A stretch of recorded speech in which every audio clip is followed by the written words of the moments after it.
That's what happened when I watched Wrong Turn 4, and then I went back and watched the first 3 Wrong Turn movies. Welcome to Recotopia, a happy home for recommended movies, TV shows, music, video games, foodstuffs, and more from 3 people you can definitely trust. Trustability varies by region, no guarantees implied.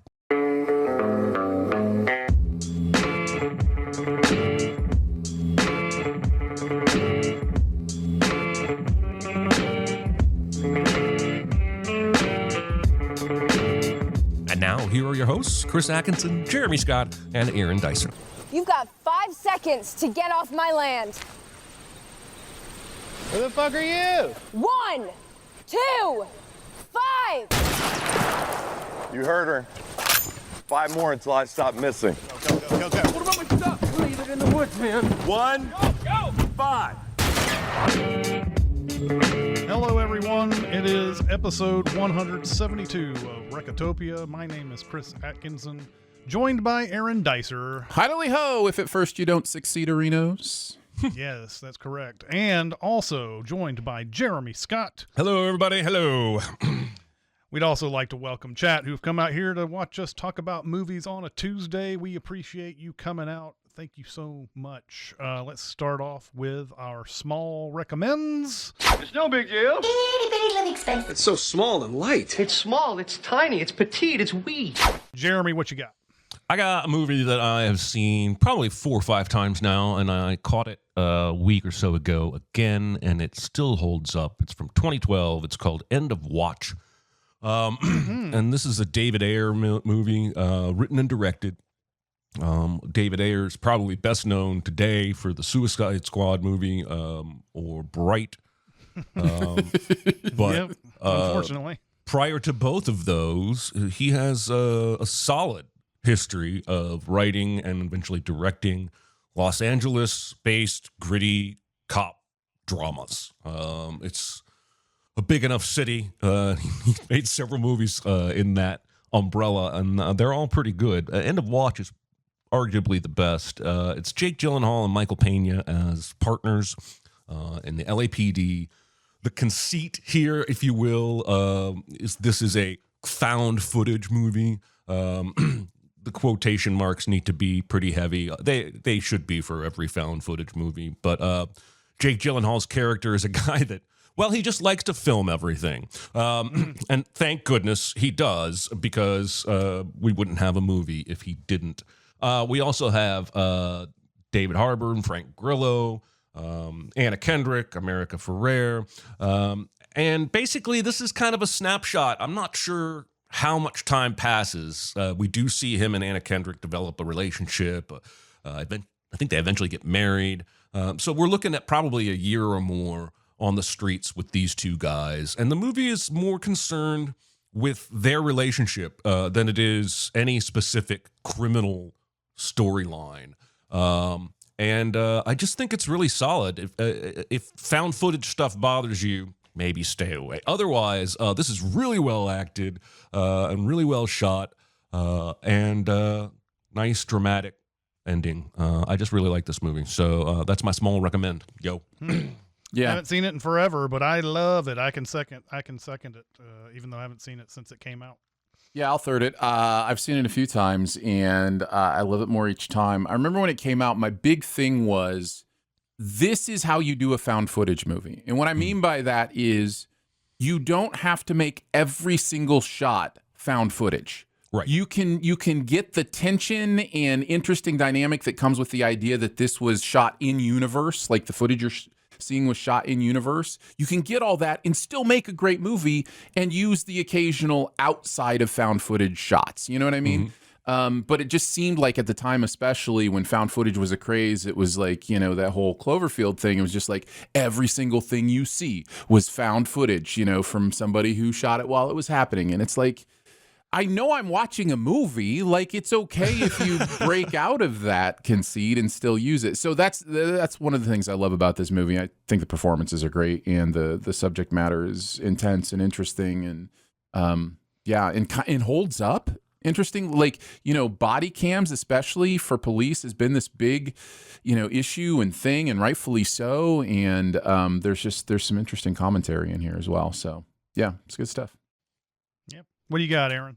I worked my way through some 1940s movies this weekend, checking some stuff off the list. Watched 11 movies from the 1940s over this weekend because I didn't have anything else to do. Well, you can do that because the 1940s, the movies were only 10 minutes long. That's right. True. You say that, and most of them are 90. This one is just over an hour.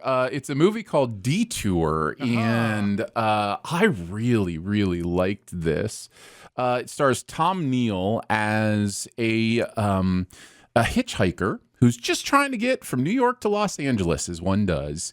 And what happens once he gets picked up by somebody, and just kind of it feels almost Night Gallery, Twilight Zone, like that kind of feel to it with the way things, unfold in this. It's not necessarily science fiction, but it does feel like a character study amidst a growing list of occurrences that are happening to him.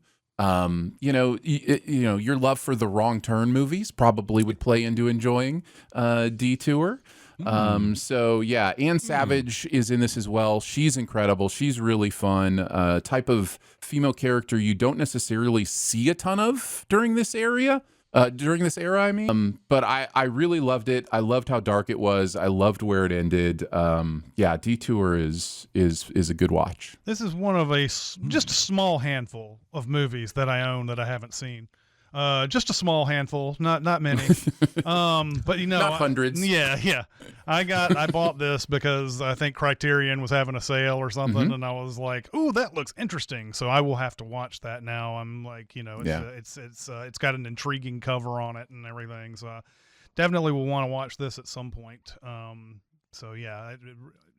The only thing that it doesn't have that the Wrong Turn movies have is scantily clad women, right? There's none of that going on. No, in there. none of those. That's too bad. I'm out. She does get changed at one point, but I think it's in the other room. So yeah, there's none of that. Count. All right. Let's see. My small recommend is actually something that I've considered to be a big recommend for a while, but I just happened to watch it, and I was like, you know what? I will relay my love of this movie here, and that is 1997's The Game. This was David Fincher's follow-up to Seven, and it stars Michael Douglas in a character where he is probably, I would almost certainly, basically playing Gordon Gekko, but it's in San Francisco. And I feel like there's a lot of comment on Michael Douglas' past movies and his past roles with this thing, because he's playing exactly the character we've known Michael Douglas to be since Wall Street. Like, that's sort of what he is, what he plays from Wall Street all the way through the 90s. He's this rich guy, and he's always unhappy about something. And I think it even throws a little, I mean, it's not as sexually explicit, but it even throws some like Basic Instinct type stuff in there too. The movie being set in San Francisco is not a coincidence at all.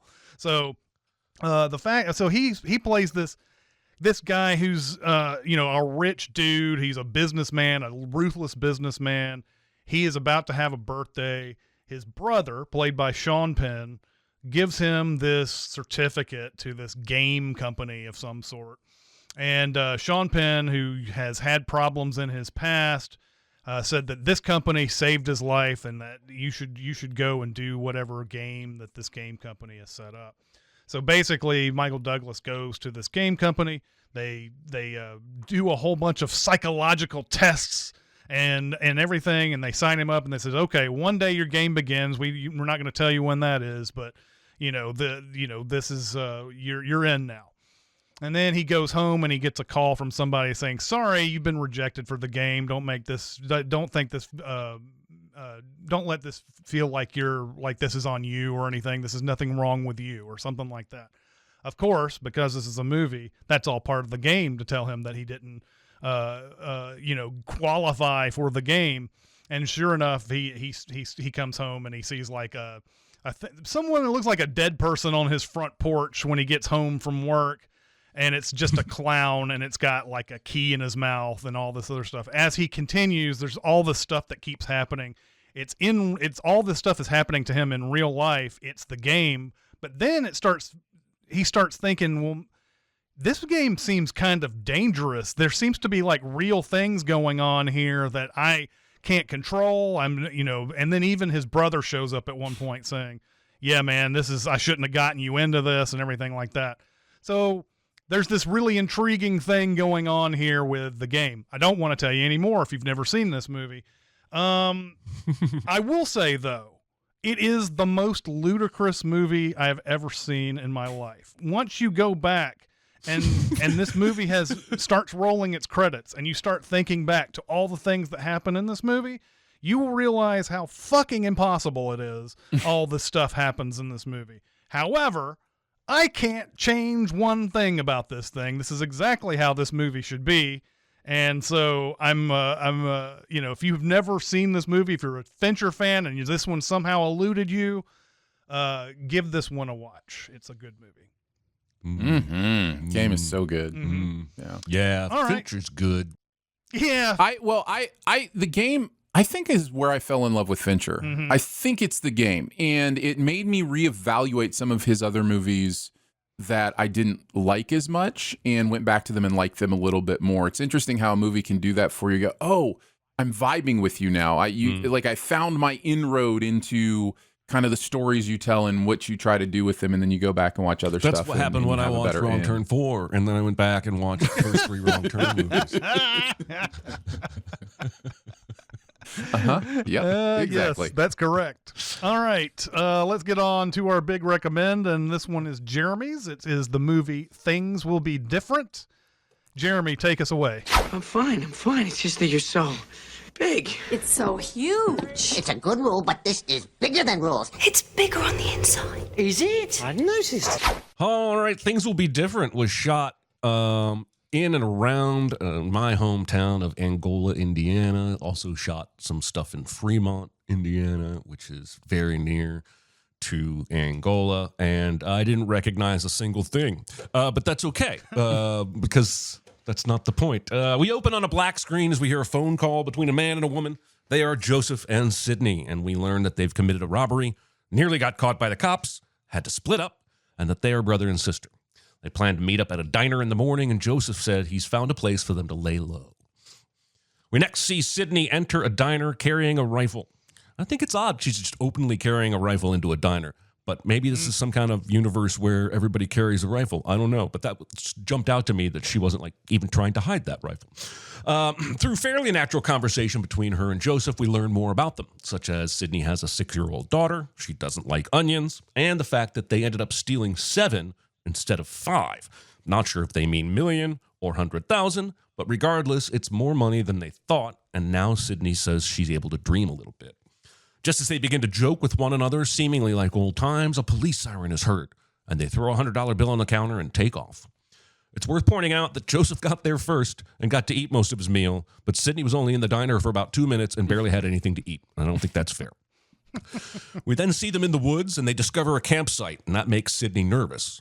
But then they continue into a cornfield with their rifles drawn. They come to a farmhouse, and they find 3 drunk guys shooting at bottles, and the siblings fire upon them and claim the home is theirs. And this strikes me as a super dangerous plan, when just staying in the cornfield until those guys leave was sitting right there. They appear to know that those guys will probably come back after they've run them off, and they don't care. They pick up their spent rifle shells and head inside the farmhouse. Inside, there's minimal furniture and furnishings, as well as a dead dog and random garbage. Another police siren is heard, and Sydney suggests doubling back to the diner, but Joe has become entranced by a door. This is it, he says, pointing, and then tense music begins as they go downstairs. Joe pulls a notebook with apparently instructions and begins winding the large clock backwards. Sydney gets quick instructions and runs to another clock and spins that one's dial. Then they both head upstairs as Joe plays with the door handle and sirens approach. They both go into the room and close the door. Next, we see an exterior shot of the farm with the police lights, and then we go inside the room. It's completely dark. But Joe lights a match, and there's a phone. And then Sydney reads instructions from the notebook and dials the phone as we hear police outside checking the other rooms. Sydney says a strange phrase that might be Latin, and Joe blows out the match. Next, in darkness, we hear them breathing before they open the door and step out, into a fully furnished room. We see through the window, and it's wintertime now. They appear to have traveled to the past or maybe to the future, and they check the house room by room just as they did when they arrived. The home is now fully furnished and clearly being lived in. Joe goes back to his clock and winds it forward. He stops when it clicks, and Sidney asks, "Is that it? We're clear here and there?" He replies, "Gotta wait for our time to pass in the present. Then we head back, make sure we're clear." And one begins to hope this will make sense at some point. They check the cupboards and find dozens of snacks and meals in plastic containers. Sidney says, "So 2 weeks then?" And he says, 2 weeks and counting, which grammatically is probably not the correct reply, since it implies the starting number 2 weeks is going to go up when it's really going to go down, but I digress.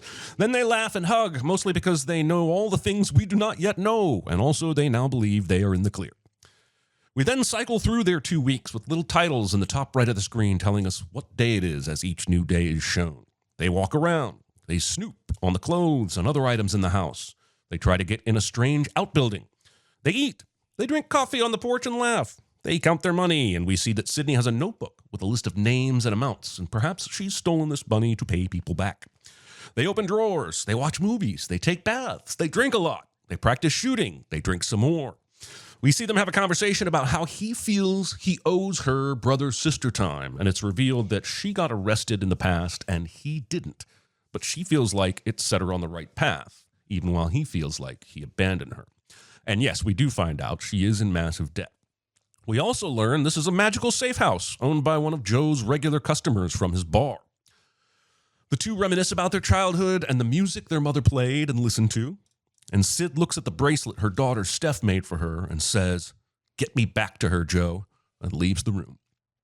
We next jump to day 14. They put the dishes away, they pack up, throw out the trash, and Joe discovers that the mysterious outbuilding now has its doors open wide. He enters. We cut to Sid upstairs at the special door, staring in awe. Joe arrives yelling, saying, "We have to go now." And we see that the door has a carved sign on it that reads, "Go to the mill." She tries the handle, but it won't open. She runs to the mill, and Joe follows. He gives her a flashlight and says to stay calm and follow him. They go in and down some stairs and past a green bomb-looking thing. And anyway, they find themselves in a room full of church pews. It might even be a church. Yes, it is a church. At the front, there's a charred human skeleton with an up arrow carved next to it. They slowly approach. Carved into the pulpit is this message: "You are in the grip of the vice. I am the left side and another is the right. Give in or join them. Carve here to comply."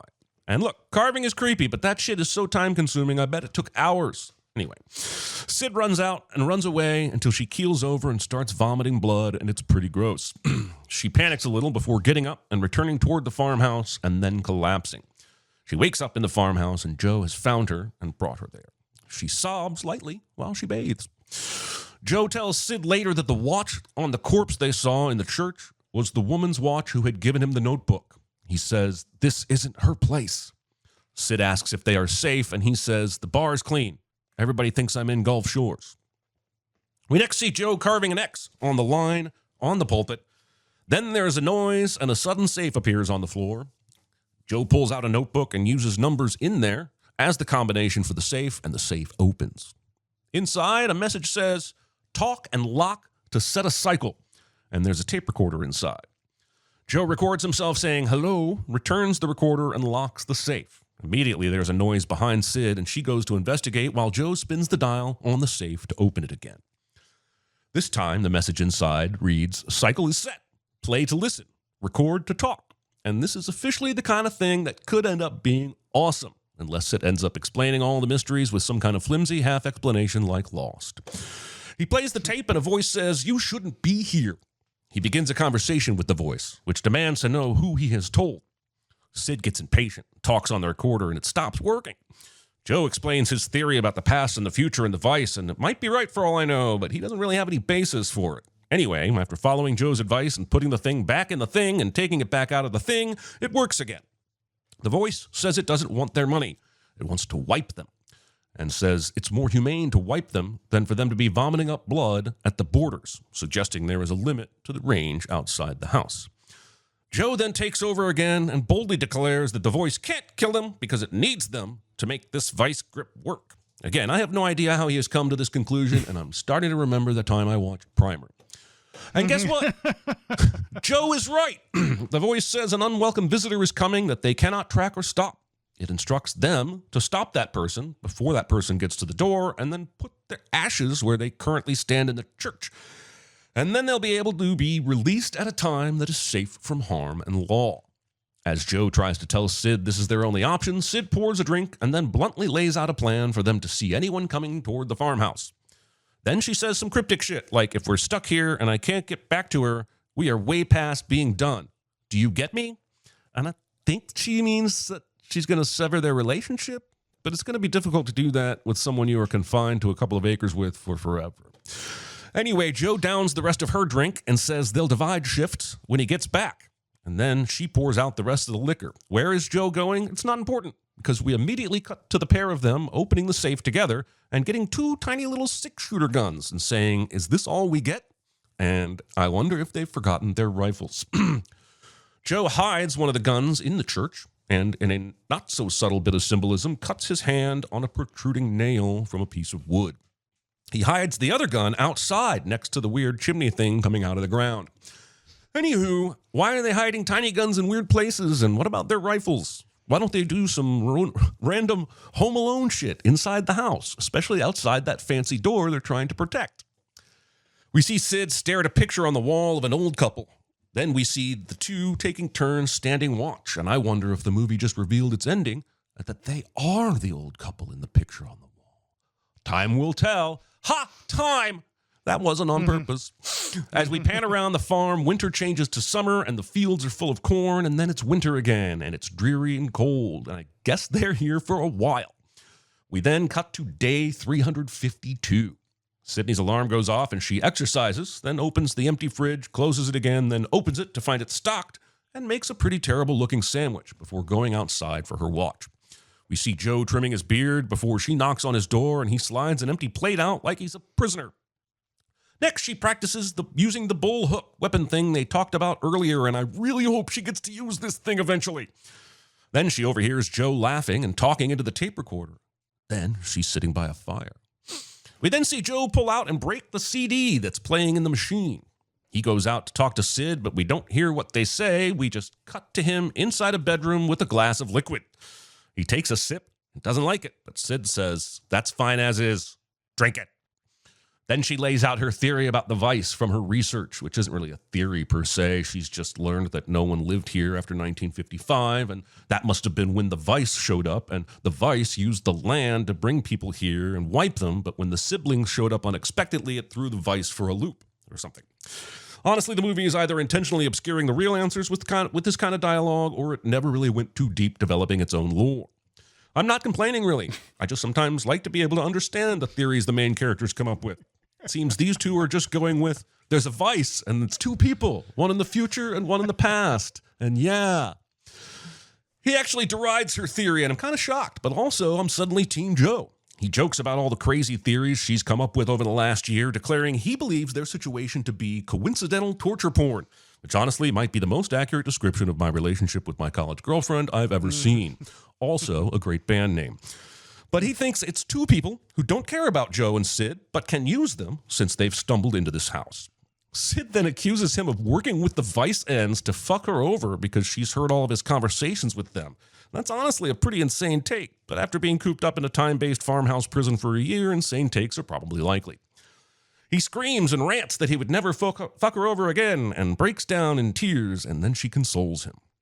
Later, watching TV, he asks about their matching tattoos and if they would have stayed in touch if they hadn't gotten those, which is one of the dumbest questions I've ever heard. Later, Sid sees him carrying a box outside, but she does nothing. The box turns out to have a bunch of liquor in it, and he places it in the trash.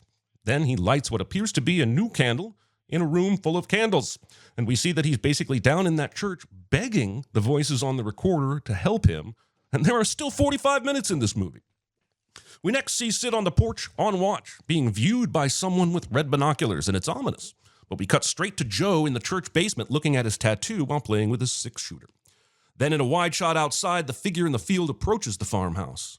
The figure puts down a tiny boombox and lays down with a rifle. Suddenly, Joe yells, "Sid," and points at the gunman just in time for Sid to get out of the way of the shot. And just how the fuck did Joe know to come outside from the church at this exact moment? The figure then turns and fires at Joe, who races inside while Sid comes out with her rifle and fires but misses. They regroup inside. Sid tells Joe to lock the doors and draw them out while she holds the door upstairs. Joe goes outside, creeps around the house, and then sees the chimney in the ground where the gun is stashed. And Sid had asked where his rifle was earlier, and he said, "At my post," and I'm not sure where that was, but it's apparently far enough away that he decides to run for the six-shooter at the chimney. I'm just going to keep calling that a chimney. I have no idea what it is. It looks like a ground chimney. The intruder fires at him 3 times and misses. Joe returns to the house, firing all but one of his 6 bullets to provide cover for himself as he runs because Joe is an idiot. Then, in one of the movie's coolest shots, we see Joe from inside the house, out on the porch, checking his gun as the intruder slowly creeps in from the left, behind Joe. But then, a floorboard creaks, and Joe turns around and fires, and we cut immediately to Sydney, upstairs, whispering, "Come on, where are you?" Then, like an idiot, she goes downstairs because she's afraid for Joe, and now the door is unguarded. Even more idiotly, she then goes outside. She hears static, leaves the porch to find the intruder standing over her brother in the snow. They begin firing at each other, and Sydney is hit. The intruder holds up the boombox, and it's playing a song with lyrics that say, "I got you in my crosshairs." And we know this song because it is a song we heard earlier when they were talking about the music their mother listened to. She goes back inside, locks the door, and starts tending to her bullet graze wound on her shoulder. Then we see her pick up the bull hook. Yes! She pulls the "Go to the Mill" sign off the door with the bull hook, but it is immediately replaced with a new sign that says, "Stop, you will break the door." She laughs and pulls that sign down as well. It is replaced with a sign that says, "Stop, you will break the door."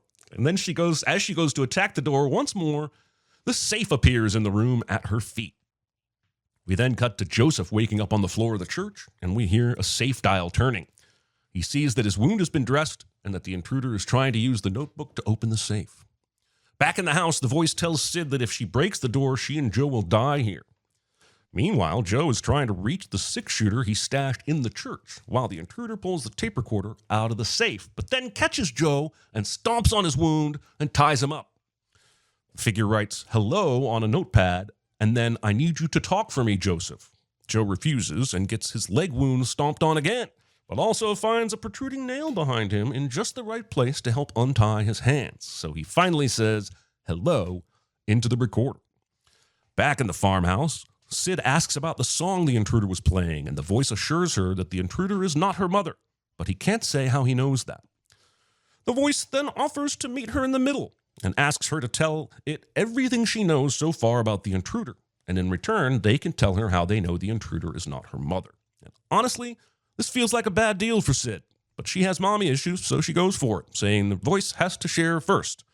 The voice says, "We know that," and then there is a clear clang noise, and the voice stops responding. Back in the church, the intruder brings the recorder back out of the safe and forces Joe to talk to the vice voice, who asks if the intruder is there. Joe lies and says no. They ask if the intruder is dead. Joe says yes. Again, he's reading these replies from a notebook that the intruder wrote for him to say. Joe says the intruder's body still needs to be recovered, but the weather is bad. He also shares that he's hurt and in the church and asks the voice to help him by contacting his sister. The voice says, "Copy. Stand by." We then see the voice telling Sid her brother is alive in the church. She asks if he's alive, and the voice says yes. She asks, "Is it with him?" And the voice says yes. She says, "Stay close," and then leaves the room. Sid leaves the house wincing as she throws her rifle over her shoulder to remind us of her wound. In the church, Joe asks the intruder why it can't talk. It comes all the way over to him and writes a new message on the notepad, only for it to be that the question is too big to answer right now.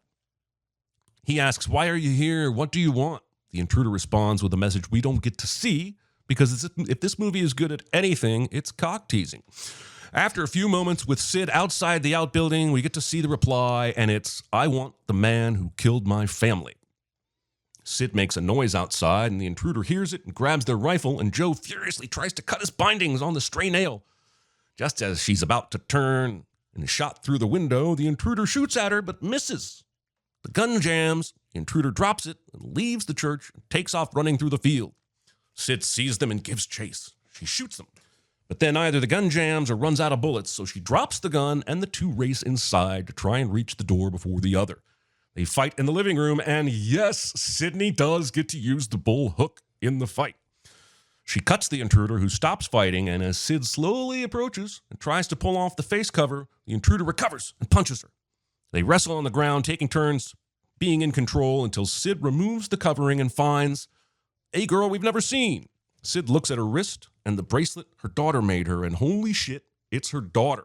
Were you, like me, pretty certain the intruder was going to be either Sid or Joe? Holy shit. Joe arrives after Sid is briefly overpowered and points the six-shooter at the now re-face-covered intruder. Sid yells, "No, no, no, no," and we hear a gunshot as the movie cuts to the farmhouse's exterior. We then cut back inside to see Sid fall wounded. Joe has shot his own sister. As she falls to the floor to cover her wound, the intruder runs upstairs and opens the door, entering the secret room. We hear thunder as Joe tells Sid to stay with him, and then Sid dies. Joe hugs her body and sobs, and we get another close-up of the bracelet. Joe walks upstairs and finds the door blown to bits, pieces of it on the floor. He uses the safe tape recorder to tell the voice it's gone. The voice asks if Joe is hurt. He says yes, and they tell him they will send morphine, and Joe should take it and go to the woodshed and await further instructions. Joe asks, "What about my sister?" But there is no reply that we can hear.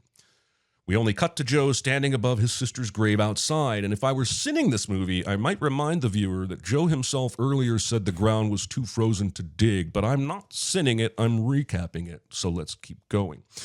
Joe carries the bags of money to the shed, the door rumbling behind him. Then darkness, then a high-pitched noise. Joe turns to see a silhouetted man sitting at a large console. The man embraces a female, and they both light cigarettes as she sits on the other side of the console.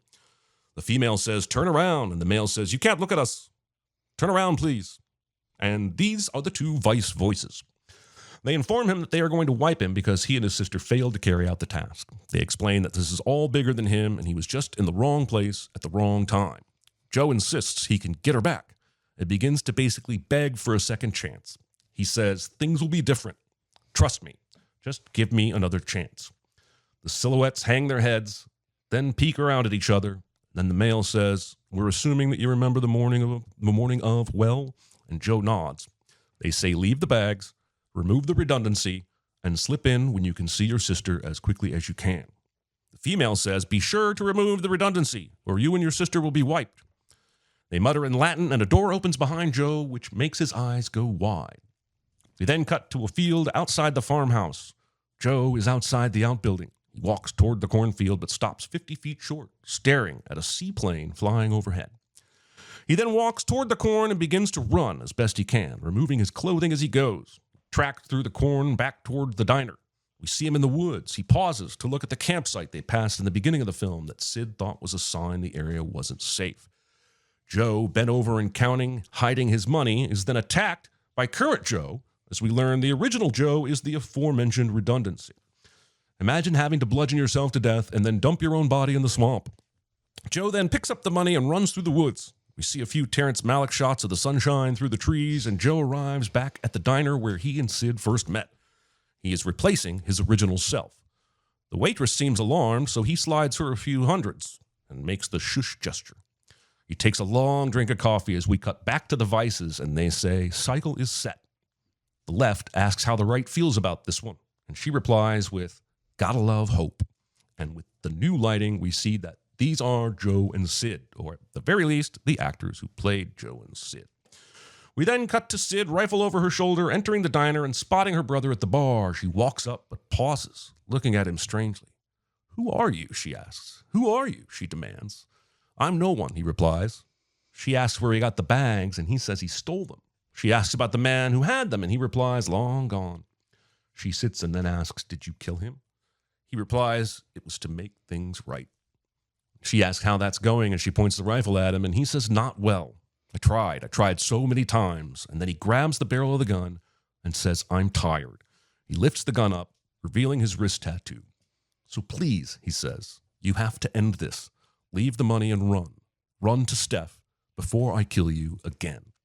Suddenly he yells, kill me, and she fires, and everyone in the diner screams and goes running. Sid runs out of the restaurant, and we pan to a painting of the farmhouse on the wall of the diner, and that is Things Will Be Different. Gentlemen, how was your experience?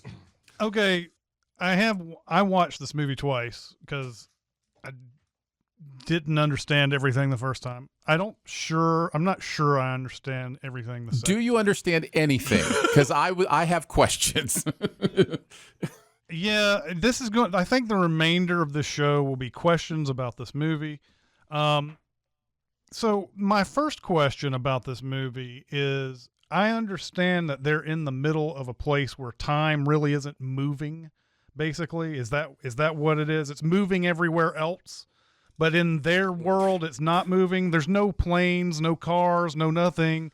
Yes. Whatever. And so they can't move in this time because they'll die. They'll vomit blood, apparently. So I got the sense that this vice grip that they were in is a place where time doesn't really move all that much.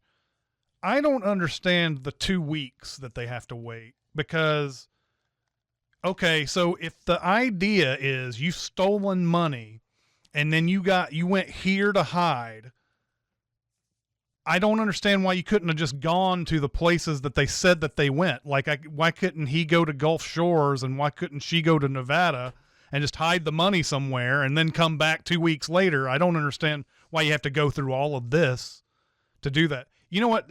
It's possible the chat is smarter than us on this and they'll have an idea. Please help us. But I personally, that was the first thing that I didn't understand was the 2 weeks that they had to wait in this vice grip to come back. Because if you come back, are you coming back and they imply that they will have been gone 2 weeks when they get back.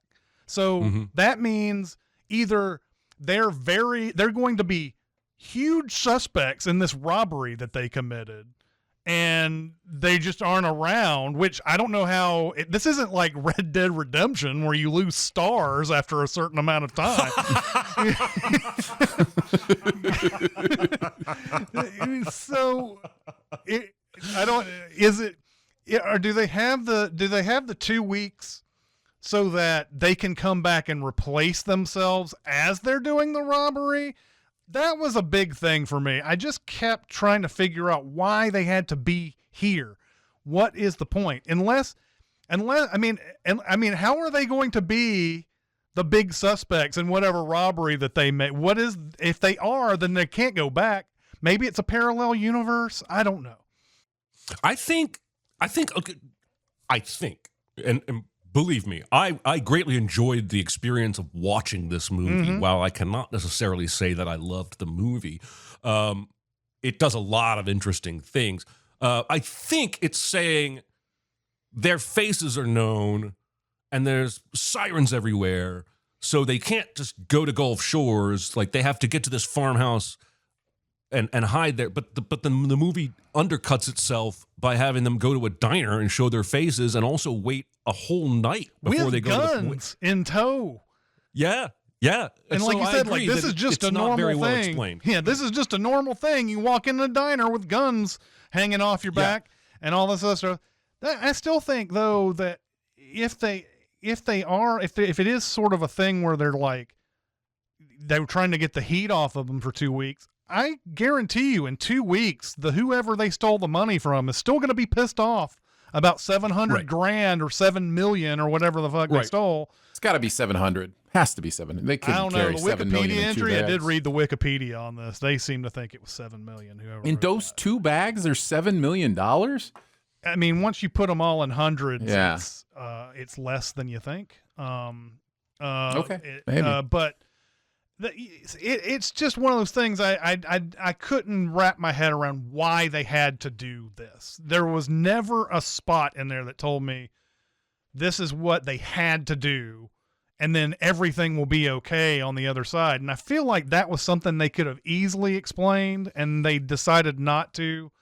And I don't know, maybe they didn't have a good explanation themselves. Maybe they just figured you just go along for the ride. That's the sense that I get. is that they had a lot of really cool sci-fi ideas, like the tape recorder thing, and playing to listen and recording to. That's really cool. I've never seen that kind of thing in a movie before, but I don't feel like the movie ever really came up with an underlying explanation for everything. It was just a hodgepodge of neat ideas. Yeah, I love the recorder thing too. In fact, there was a thing that Severance did in its past season that reminded me of this. Oh, interesting. It wasn't a tape recorder. I was actually going to mention that. Yeah, I was going to bring that up and say Severance actually did it in a way that made sense. Yeah. Like I followed Severance Right. and how they did that. This movie does not. None of it. Everything seems to be happening in like succession, even though they're going through time. Nothing needs to happen in succession. They don't need to cut off a conversation with somebody because another conversation is happening elsewhere. Yeah, like this is it's my biggest, one of my. Look, I love the tape recorder, but yeah, there were a lot of things about it that I was like, why did you have? Okay, so this tape recorder is going through time to another person, and the people responding would always respond in a way that was like, you have more tape. You can elaborate on that thing that you just said. You don't because there's a point where they'll say something vague, and then she goes, "What?" Yeah, and then and then it comes back, and it's like, you could have said that the first time, broad. So, so yeah, I had a hard time figuring out what the reasoning behind all of this was, and why they were doing what they were doing. That was a big issue for me. I like these actors a lot. I feel like I've seen them before, but like Adam David Thompson, who plays Joseph, he's been in some things I know I've seen, like Glass and Martha Marcy May Marlene. I've seen him, but I don't remember who he played. And I think he played one of the guys who was like attracted to Elizabeth Olsen and Martha Marcy May. I think that was who that was, but this other woman, what is her name? Riley Dandy reminded me a lot of Jodie Comer, the way she looks. Yeah. There's some moments in there that I thought she looks like Jodie Comer, but I really like these actors. I think that they do a good job, and then of course any kind of high concept movie like this, I'm going to be attracted to in some way, because it's interesting, it's fun, whatever, but. Sometimes these movies, and you mentioned Primer and all of this, sometimes these movies get so far into let's see if people can figure it out, and there's a puzzle that's there, and maybe they've explained it somehow in here, and you just missed a couple of details, and you just whatever. But there are a couple of things in here that I think if you had explained it, it doesn't make the movie worse if you go into a little bit of even just a couple of things, the guys, I don't think she understands how this works. He understands it more than she does. And all he has to do is say, all right, this is going to happen for 2 weeks. When we come back, our other selves will be robbing the banks or whatever. And then we'll go into this nether void. And then when we come back, people will be like, oh, who was that? Who stole from I don't know who stole from what do you know? So it would have been nice to have that kind of explanation. The other thing I think this movie really gives short shrift on is at the end, because it sort of implies that he's done this a million times, like it's Edge of Tomorrow or something like that. And I really didn't like that either, because I was sitting there going, why does she not know who this person is? Why does she not know who this person is? And then it turns out that he's old. And I'm like, well, you figured out who your daughter was, like who was 15 years older than she was. So I don't understand how older brother doesn't compute for you. But anyway, or how he's so much older now, but he wasn't the last 5 times he did this. I think the movie is jumping there. I think when we see him going back through the cornfield and seeing the corn or the campsite, that's the Joe we've been with the whole movie. When she walks into the diner, that Joe, we've jumped ahead to a Joe that has gone back in time hundreds and hundreds of times. That's what I'm saying. Yeah. I'm saying, how did she not notice it was old Joe the last 5 of the hundreds and hundreds of times he did it? Yeah, he doesn't look so different now that you can't recognize that that's not her brother. But I feel like that short shrift because we have only just now been introduced to the idea that he could do this multiple times. Exactly. This was considered the last possible time he was going to. Now, maybe this organization is way more evil than we think they are or whatever. I get the sense that they are in some way, but you know, I got the sense that he was only able to do this one time, and then if he failed, then they were going to wipe him.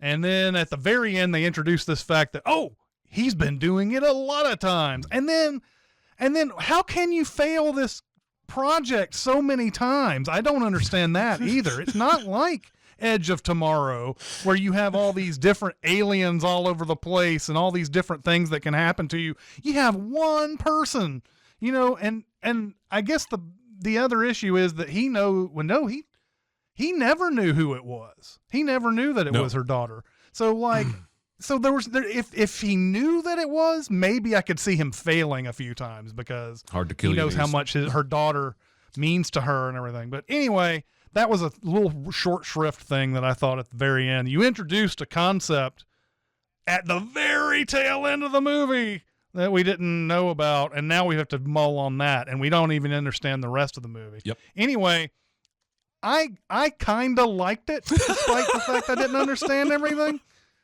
Kinda, you know, I didn't hate watching it. Oh, no. I watched it twice. Yeah. So, that's where I'm at on this one. It could be one of those things later on down the line. Somebody explains everything to me, and I'm like, oh yeah, I never considered that. I don't think so. I don't think There is no explanation. I think it's just, like I said earlier, a bunch of cool ideas thrown together without really. I mean, I even had the thought that they may have like gotten the farmhouse and then decided, let's write a script. We've got this farmhouse we can use for 2 weeks to film in.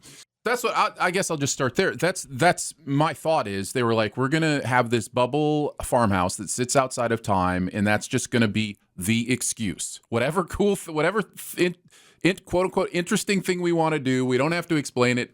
It's a bubble outside of time in a farmhouse. That's the explanation. You gave me Paul Rudd vibes right there. Man, I wish I could have enjoyed this movie like it seems you two were able to do. I was frustrated the entire experience. Well, I shouldn't say the entire experience, because at the beginning I'm thinking, oh, okay, let's see how you formulate this, explain this. And it never does. I mean, they wind the clocks. What the fuck is that about? There's so many places they could have stopped and given us 2 sentences of explanation, and they just didn't. If they had explanation. That's what I'm saying. They didn't. Which, again, I'm telling you they don't, in my opinion. But I will expound on what you were saying, Chris, about the ending, which I also found very, very anticlimactic. Not just because it introduces the Groundhog Dayification of this journey that he's been on and short shrifts it, but because it doesn't do anything with the daughter either. It just introduces her and she runs through a door and it means nothing. It means absolutely nothing. I really loved that reveal because I genuinely did. The whole time I kept telling myself, well, this intruder is going to be Joe or Sid. And I went back and forth on which one. I even said to myself, they haven't even shown us any other actors. Like, to show us a stranger at this point would be bad. But then I love that reveal. But then, like you said, it's completely wasted. It's completely pointless. It means nothing. It means nothing.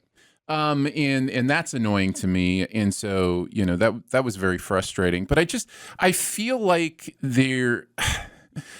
I have adapted many times when I talk to people about what we do with Cinemasins. I've adapted the serenity prayer for people in this way. God grant me the serenity to accept the nitpicks that do not matter, the courage to call out the ones that do, and the wisdom to know the difference. And I think that is at play here, because for me, these nitpicks do matter. They make the movie worse. To like have everything not make sense, or I shouldn't say everything, but so many things not make sense or not be explained, or whatever the case may be. I think it's so appropriate that we were talking about The Game earlier, because that's a movie where the nitpicks don't matter, because there is a grounding foundation to what this movie is doing that you can play along with and understand the foundation of it, where there's just no foundation here of in a sci-fi kind of way. I think the movie is trying to say something about the cycles that we find ourselves in and our inability to escape them. I think that's what I think the title of the movie, some of the things we're seeing, and I just don't think it ever really finds a way to make that grounded into the movie in a way that makes you feel it or makes you understand it. Especially when the left shark, I guess, says I wonder if he'll be the first to break it. And he doesn't say cycle, but that's really does sound like what he's talking about. Well, even the fact that isn't hope a wonderful in the past thing. They had done some kind of crime and he got away and she was caught, and now they've done some sort of crime. And yes, like, exactly. Yeah, I agree. I think it's all there. Jeremy, I think I must have misheard you in the synopsis. Did you say you thought that the left grip and the left and right vice grips were the same thought they were actors? No, those are two different. I don't think the movie is ever indicating that that's them. No, as the vice groups. Those are completely different people. Well, they looked like them to me. Yeah. Sorry, everybody. No worries. I just wanted to clarify. No, those are different actors. On I looked them up, and one of them was in The Tudors. Was one of the big. Yeah. Okay. Well, I guess by this point in the movie, I was seeing things. Well, but again, it's the kind of movie that makes you want to find something that makes sense, or that you can start to tie things together with. Out of 81 on Rotten Tomatoes, I really thought one of us was gonna come away really finding something in here, and we just didn't. Yeah, and you may have interesting. Gotten into an 81% that had 5 reviews or something like that. That's possible. Yeah, That's possible. Could be something like that. I did put in that Latin phrase that they said, and it was something like, "I pray that you have a safe journey," I believe is what that is translated from Latin to English. Or may I enter safely, or something like that. Of that yeah. nature, yeah. So my final thing, I want to finish with the good, which is I do think there's some interesting filmmaking going on. I think there's a beautiful backlit shot of the vice grips that I was just like, oh, that's a cool visual. I like that visual. I think the acting is good. I don't think this is bad acting by any stretch of the imagination.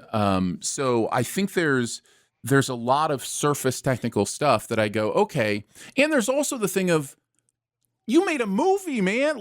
Good job. These independent kind of films are a lot of times feel to me I want to root them on a little bit more, because making movies is hard. Yeah. It's hard to make them. I just wish, for my experience, specifically, that there was some cohesion to the themes and ideas in the sci-fi thinking of these things, because it really does just feel like, oh, it's a house in a bubble, and that's just going to explain everything. It wants to deal with alternate timelines, but in alternate timelines, things don't just appear. That's a different timeline where that safe would have been there the whole time. You know what I mean? And so it's not like you're not doing alternate timelines. You're doing some sort of mystical time change. Yeah, there's a suggestion from Joseph that whatever they do that goes into the future, they can cycle it back to the past somehow, which they don't, of course, explain at all. But that's where I'm getting all of this stuff, is that it comes back from the past. This stuff is in the past, and then it was it was always there. But yeah, I mean, like you're saying, you have to have multiple timelines for this to happen. Yeah. And final thing, I agree that the getting rid of the redundancies things is giving short shrift, because if he's done this hundreds and hundreds of times and has to kill himself every time, wouldn't it about time 20 you be looking around for the guy that's coming to kill you next time? You know what I mean? If you keep failing at this thing, at some point, that's a movie I want to see. The last 5 minutes of this movie made into a movie would be interesting to me. But anyways, there you go. All right, let's get on to our Super Secret double feature. Be very, very quiet. Secret? What secret? dirty little secret. I tell you something I've never told anyone. All right, I'll go. I definitely thought of Primer during this. This is not going to be my answer, Sure. but Primer was the one because it's Primer is one of those movies that you're either super into and all the things in that the technical time travel jargon in there is what you really love about time travel movies, or you hate that movie. I can't see anybody being ambivalent about it, but it really goes along well with this movie, I think. But I wanted to come up with something that was a little bit more kind of tone, the tone that this movie sets and everything.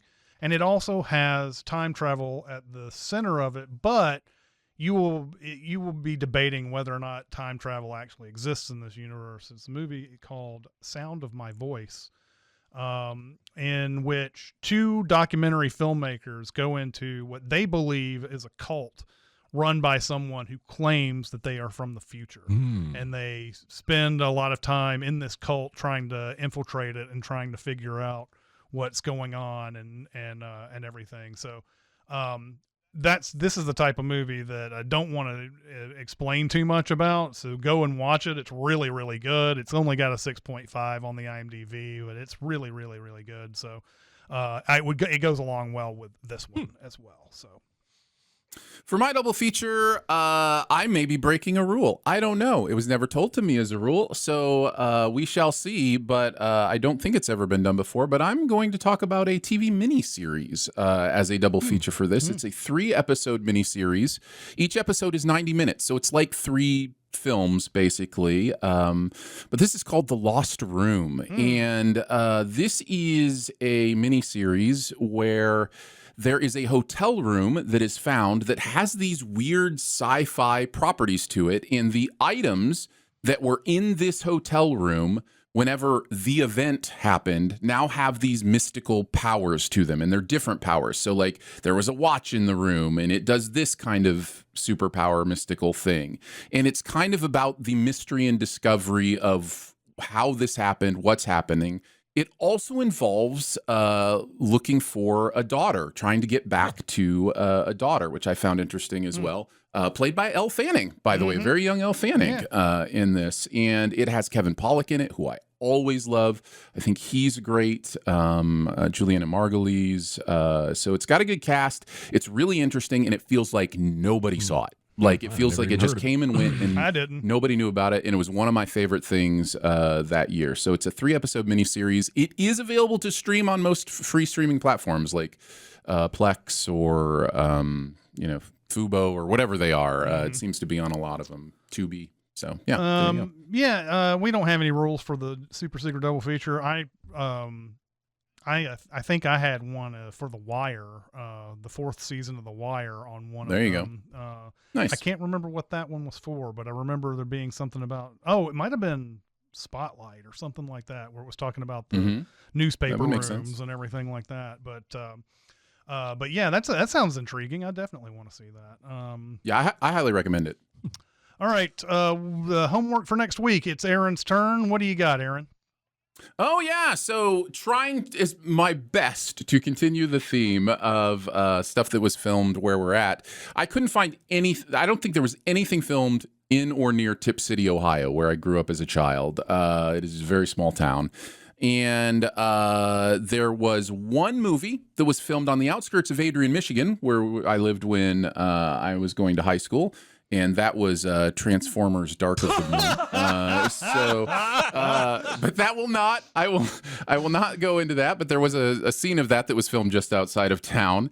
Instead, I will go with my current residence. The big one around here that was filmed here in the surrounding area was Winter's Bone, and is definitely, I think, fits the category of Recotopia. Kind of. In the past enough that people have maybe forgotten a little bit about Jennifer Lawrence's big breakout role. So, and it takes place here in the Ozarks. Yeah. So, Nice. Yeah. Winter's Bone. I had read something about this where she went to an audition and she was turned down because she was, quote, too pretty. And so then I think she got a second audition or whatever, and she apparently walked through New York for like a couple of hours to get to the next audition, and she looked all sweaty and like dirty and everything. And that's how she ended up getting the role, was because apparently nobody can envision you being dirty and whatever if you're too pretty or whatever. I don't know. All right, that's gonna do it for this week. Thank you, chat, for coming out. We appreciate it so much. And you guys had a lot of good super secret double features listed in that any one of those would have been good. But anyway, thank you for coming out today. That's going to do it for this week. We'll see you next time. See ya. Bye, guys. Bye. Be a part of the live show by being a member of the Sin Club at Patreon at patreon.com/cinemasins. Chat with us on the Cinemasins Discord at discord.gg/cinemasins or Cinemasins Twitter at Cinemasins, and email any comments or questions to Recotopia at cinemasins.com. That's RECOTOPIA at cinemasins.com.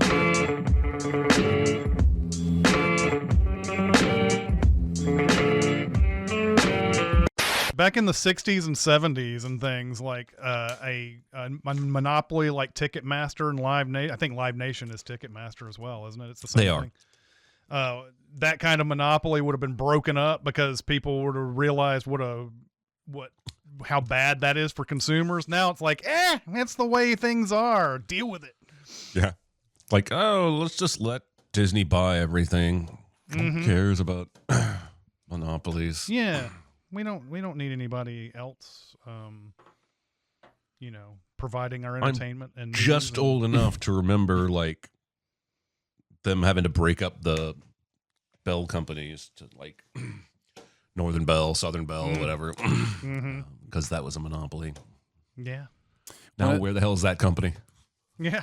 Right on the verge of them allowing more stuff like this was Dish Network and DirecTV. I remember when they wanted to merge because kind of the writing was on the wall for them that satellite, was going down or whatever, and they wanted to put their thing together and be the satellite company. And the government was like, nope, that's a monopoly. And it's like, you don't understand. It's not just about Dish providers, it's about media providers. We are not a media provider monopoly, but that basically killed the whole Dish satellite thing. It was gonna, I mean, people still have it, but it was probably gonna die anyway. But I always found that one interesting because it just seems so short-sighted to be like, nope, you guys can't merge because that's a Dish monopoly.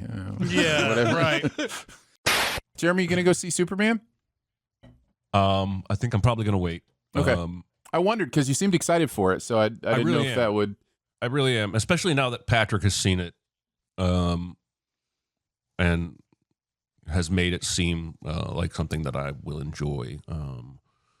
I just don't. I don't like people. I don't want people in my experience. I get it. People. I get it. And I'm just old. I'm that guy now, right? My TV is awesome.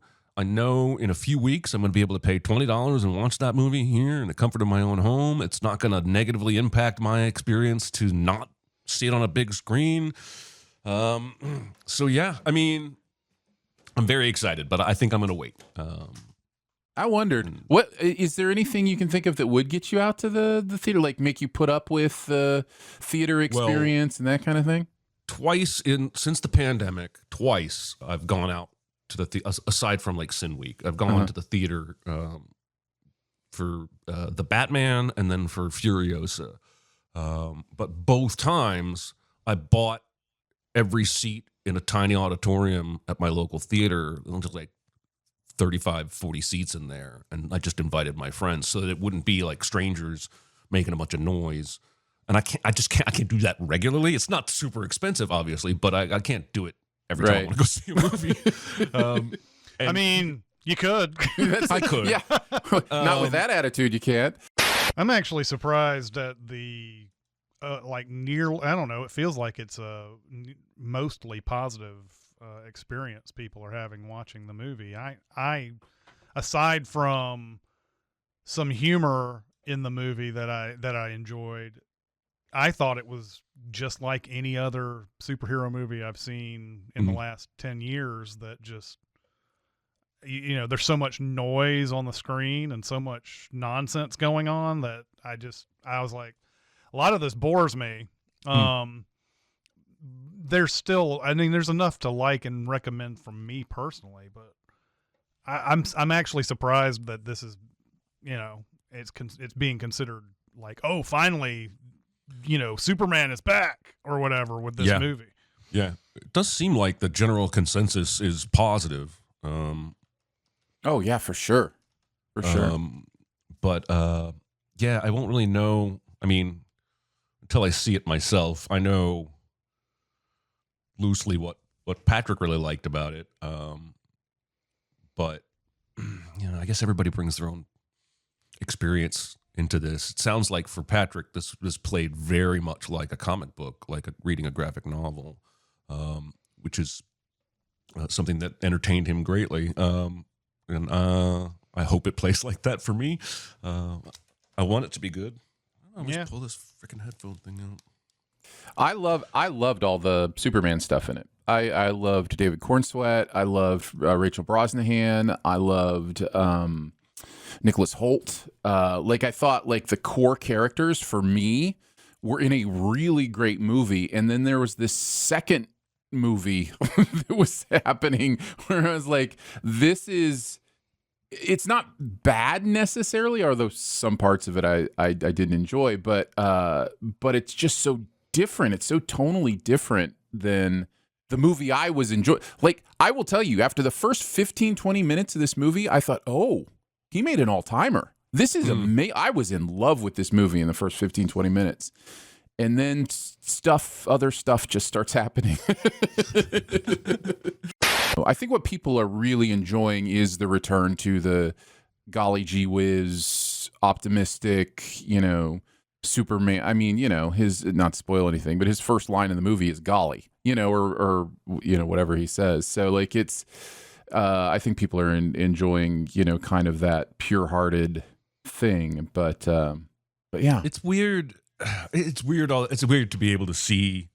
Yeah, because I've heard your reactions and a few other reactions, and I see a lot of headlines, and it's weird to process. Like I saw a headline that said, "Finally, a Superman movie that likes Superman," and I'm like, I thought Man of Steel liked Superman just fine. Like I didn't feel like the Snyder movies hated Superman. I don't know why we're putting that baggage on those movies. So sometimes I think we invent narratives that he mostly positive throughout Man of Steel until he breaks Zod's neck, and then and then in the subsequent chapters, you know, like of course they kill him in Batman v Superman. He does seem like a villain in that movie, even though he's not really. And then he dies, and then when he comes back, he's basically a villain. When he comes back in Justice League, and so like I can see that a little bit. That I guess remember from the Snyder ones, him being a bad guy, and you know we don't like this guy and whatever. Also, the movies sucked too. I don't know why. You know, everybody was clamoring for Zack Snyder's version. I mean, even though I do like his version better than the Joss Whedon version, it's not like, oh wow, we know we were missing there. You know, it wasn't like that. Man, you just said the words Joss Whedon. I forgot all about that bastard. The other thing about the movie that kind of baffles me when I listen to some of the responses, a lot of people are giving it a lot of credit for, or credit or denial, depending on who you are, for its social commentary, right? And I didn't see a movie with much social commentary. Okay, I get the things you're saying are involved here. There's plot lines that, you know, resemble Israel-Palestine. There's, you know, plot lines that resemble immigration and what that, you know, does to the country, and camps and, you know, all these things. But nobody says anything about it. The movie has nothing to say about any of that stuff. Nothing. It just presents it. It just kind of points at it and says, again, we're just look, this is a thing that exists. Yeah, but that's what we do these days. We want to talk about a thing, and we look at pop culture, and we project our opinion onto that thing. Like Like, I saw somebody saying, Superman is not an immigrant. He is an orphan. And I was like, dude, he came from another planet. Like Literally an alien. We don't have to make, we don't have to jump through all these hoops. Well, and the whole, I know this is not going to go away because it sells T-shirts and everything. Yeah. Go woke and go broke is a stupid phrase. It's just stupid. Like that one, and this movie and Sinners prove that's not the truth. And like we've seen others like Barbie, go crazy. So the real phrase should be, I don't know what a good catchphrase would be, but go stupid, go dumb, go broke, go bad movie, go broke. Because the real reason a movie fails at the box office isn't because of woke. It's because it doesn't look good. It's not appealing. It's not anything anybody wants to watch. And that has always been the case. And people always want to look for some other reason why a movie fails, and that's the only reason. Or a it movie stars fails. Jared Leto. Oh yeah, or it stars Jared Leto.